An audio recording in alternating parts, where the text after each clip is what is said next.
इसी वाले आते हैं जो पेशेंट है ही नहीं, लेकिन उनको ऐलान कर देगा आपका किडनी फेल हो गया, मरने वाले हैं, डायलिसिस करा लो, ऐसे लोग आते हैं।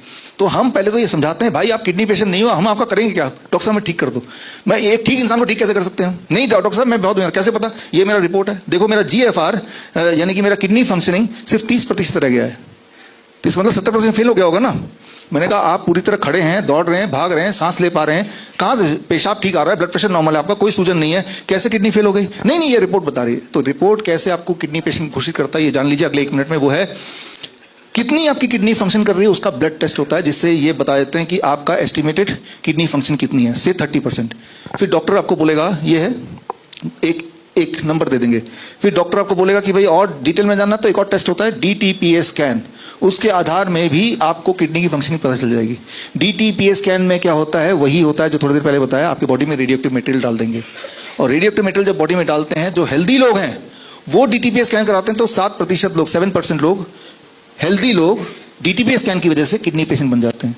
और जो ऑलरेडी किडनी पेशेंट हैं वो DTPA स्कैन जब करते हैं तो 50% लोगों की किडनी और बदतर हो जाती है उसी वक्त acute kidney damage, further damage, right. तो आपको ये समझ, और सबसे इंपॉर्टेंट बात जो यहाँ पे लिखा हुआ है कि DTPA स्कैन से भी आप किडनी फंक्शनिंग पता करेंगे और ब्लड टेस्ट से भी, दोनों में 50% का अंतर होगा लगभग।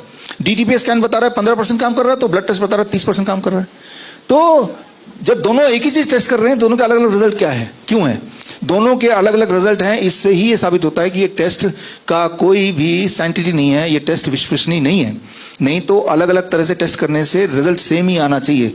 जिस तरह से अगर आपको 2 kg तौलना हो तो आप चाहे वो तराजू से तौलें या फिर आप स्प्रिंग वाले मीटर से तौलें, 2 kg मतलब हर जगह 2 kg, लेकिन यहाँ पे 2 अलग अलग इंस्ट्रूमेंट से तौलेंगे, किडनी कितनी फंक्शन कर रही है, दोनों में वेरिएशन कितना आएगा, 50% का। इससे आप ये समझ लीजिए कि ये टेस्ट कितने विश्वसनीय है। विश्वसनीय है नहीं तो कैसे पता चलेगा हम किडनी पेशेंट है कि नहीं है? आपके बॉडी के सिम्टम्स। मैं कैसे पता करता हूँ कि किडनी के पेशेंट है कि नहीं? पहला, पैरों में सूजन है या नहीं, मैं पैर को देखता हूँ, सूजन नहीं है। दूसरा, उससे पूछता हूँ पेशाब कैसा आ रहा है, दिन भर में आधा लीटर आ रहा है क्या, आ रहा है तो ठीक है। तीसरा, BP 200/100 टू हाई तो नहीं है। चौथा, खुजली वगैरह साथ में तो नहीं है, राइट, वॉमिटिंग, खुजली। अगर ये सिम्टम नहीं है तो आपका EGFR क्या बता रहा है, GFR क्या बता रहा है, इससे कोई फर्क नहीं पड़ता है। तो that is the most important thing जो हमें समझना होगा, जो हमारे ताश के पत्ते का 22वें नंबर का पत्ता है। जो मैंने अभी आपको बताया उसके एविडेंसेस आप इस रिसर्च पेपर में पढ़ सकते हैं। अब हम चलते हैं 23 नंबर पे एक और भूत की तरफ, यह है क्रिटनाइन का भूत।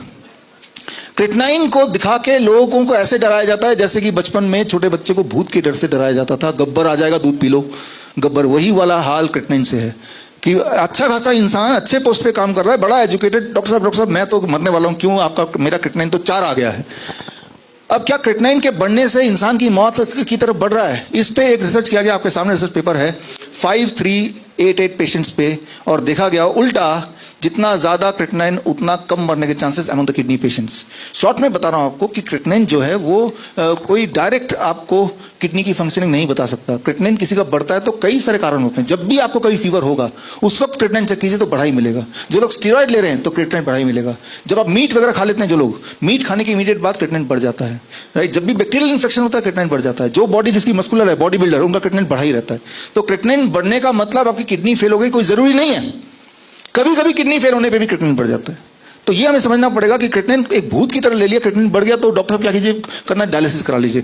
डायलिसिस करने से किडनी जरूर फेल हो जाती है। तो किस तरह से वो उल्लू बनाने का जो पैंतरा है, पैंतरा नंबर 23 और 24 भी सेम ही है, पोटेशियम का भूत। मेरा पोटेशियम बढ़ गया। एक बात समझना पड़ेगा, जो असली किडनी के पेशेंट होते हैं, कागजी नहीं, उनके बॉडी में फ्लूइड डिपॉजिट ज्यादा होता है, पानी ज्यादा जम जाता है। जब पानी जम जाता है तो उस इंसान की बायोकेमिस्ट्री एक हेल्दी इंसान से अलग होती है, ये बात समझनी पड़ेगी। इसीलिए उसके बॉडी में पोटेशियम, ज्यादा पोटेशियम वो टॉलरेट कर सकता है। एक हेल्दी इंसान में, आप और हम में 6 पोटेशियम हाई माना जाएगा, लेकिन एक किडनी पेशेंट में 6 पोटेशियम नॉर्मल माना जाएगा। लेकिन ये बात डॉक्टर नहीं बताएंगे। वो 6 अगर पोटेशियम रहेगा किडनी पेशेंट में, आपका तो पोटेशियम बढ़ गया, पोटेशियम खाना बंद कर दो। याद रखिए, भगवान का बनाया हुआ हर फूड, फ्रूट्स एंड वेजिटेबल्स, सब में हाई पोटेशियम होता है। इंसान के बनाए हुए हर फूड में लो पोटेशियम होता है। ब्रेड, बिस्किट, नमकीन वगैरह, कोल्ड ड्रिंक, चाय, कॉफी, राइट, पिज्जा, बर्गर, सब में लो पोटेशियम होता है। तो डॉक्टर क्या बोलेगा? लो पोटेशियम डाइट खाओ। डॉक्टर ये बोल रहा है भगवान का बनाया हुआ कुछ मत खाना, फ्रूट्स वेजिटेबल मत खाना। जबकि सच्चाई है, हमारे हॉस्पिटल में आके देखिए कि जब हम फ्रूट्स वेजिटेबल बहुत ज़्यादा मात्रा में अपने किडनी पेशेंट को खिलाते हैं तो उनकी किडनी फंक्शनिंग ठीक होने लगती है, उनके सिम्टम गायब होने लगते हैं, उनकी डायलिसिस की ज़रूरत खत्म होने लगती है, वो एक्चुअली ठीक हो जाते हैं। जिन चीज़ों से आप ठीक हो सकते हैं उन्हीं चीज़ों को एक भूत बना के पोटेशियम के नाम पे आपको बोला जाता है कभी नहीं लेना ये। जैसे नारियल पानी, किसी किडनी पेशेंट को बोलेंगे नारियल पानी, उसे लगेगा पता नहीं जहर दे रहे हैं, जबकि वही नारियल पानी उसे ठीक करेगा, राइट। तो ये है जो ट्रैप नंबर 24 कि हॉस्पिटल में उल्लू बनाने का तरीका नंबर 24। और इसे स्क्रीन प्रोजेक्ट है, स्क्रीन प्रोजेक्ट में जाएंगे तो जो मैंने अभी बताया या इस किताब को पढ़ेंगे तो वो सारे रिसर्च पेपर आपको वहां मिल जाएंगे। अब चलते हैं अगले की तरफ, 25 नंबर ट्रैप। यहाँ पे ये कॉम्बिनेशन है, पहले तो एक्स्ट्रा विजिबल गोल पोस्ट, यानी कि अल्ट्रासाउंड के माध्यम से, एक एग्जांपल के माध्यम बता देता हूँ।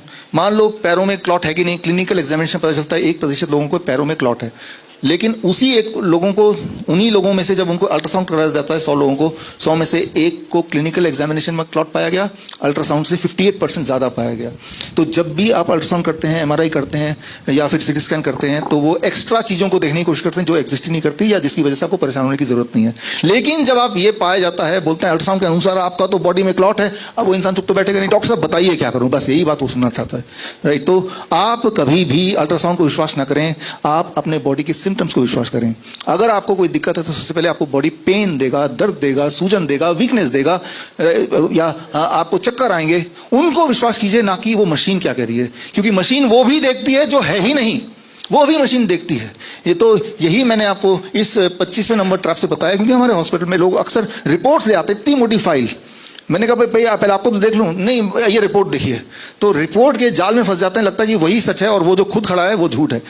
और जो मैंने अभी बताया उसके जो एविडेंसेस हैं आपकी आंखों के सामने हैं, ये सारे सबूत हैं जो मैंने अभी पिछले 1 मिनट बताया। अब आते हैं 26 नंबर, यानी कि अभी था हम घोस्ट गोल पोस्ट, मतलब एक ऐसी चीज जो एग्जिस्ट नहीं करती है, भूत जिसे बोलते हैं, जो कि हमें पता है एग्जिस्ट नहीं करती, इस दुनिया में भी ऐसी ही है। हार्मोन रिप्लेसमेंट थेरेपी, जो लेडीज होती हैं 50 साल के ऊपर, उनको मेनोपॉज होता है। मेनोपॉज कोई बीमारी नहीं है, मेनोपॉज एक नेचुरल प्रोसेस है जिससे हर इंसान को गुजरना है, हर लेडी को गुजरना ही गुजरना है, लेकिन उसको बीमारी का नाम बता दिया, उसका ट्रीटमेंट प्लान बता दिया, जिसे कहते हैं हार्मोन रिप्लेसमेंट थेरेपी। जिसने हार्मोन रिप्लेसमेंट थेरेपी कराया डॉक्टर के ट्रैप में आके, भाई मेनोपॉज ये बीमारी है भाई, क्या करना पड़ेगा डॉक्टर साहब, हार्मोन रिप्लेसमेंट थेरेपी करा लो, राइट। इससे क्या होगा, आपके फ्रैक्चर होने के चांसेस ना कम हो जाएंगे। लेकिन वो एक चीज छुपा जाता है कि उससे हार्मोन रिप्लेसमेंट थेरेपी से उसके हार्ट अटैक के चांस बढ़ जाएंगे, स्ट्रोक के चांस बढ़ जाएंगे, ब्लड क्लॉट बढ़ जाएगा, ये छुपा जाता है वो। तो वो पेशेंट क्या सोचेगा, मुझे फ्रैक्चर कम करना है, उसे क्या नहीं पता ये हो जाएगा। तो हार्मोन रिप्लेसमेंट थेरेपी के बहाने एस्ट्रोजन या प्रोजेस्टिन, ये सारे। दर्शकों के लिए एक खास मेरा मैसेज, आप इस दोनों चैनल के माध्यम से मेरे वीडियोस आप देख रहे होंगे, नए नए जो टेक्निक्स हैं वो आप सीख रहे होंगे। एक चीज़ करना भूल जाते होंगे कि वो ये है सब्सक्राइब करना। सब्सक्राइब कीजिए ताकि जो मेरे नए टेक्निक्स हैं, नए वीडियोस हैं, वो राइट टाइम पे आप तक पहुँचे, सबसे पहले पहुँचे।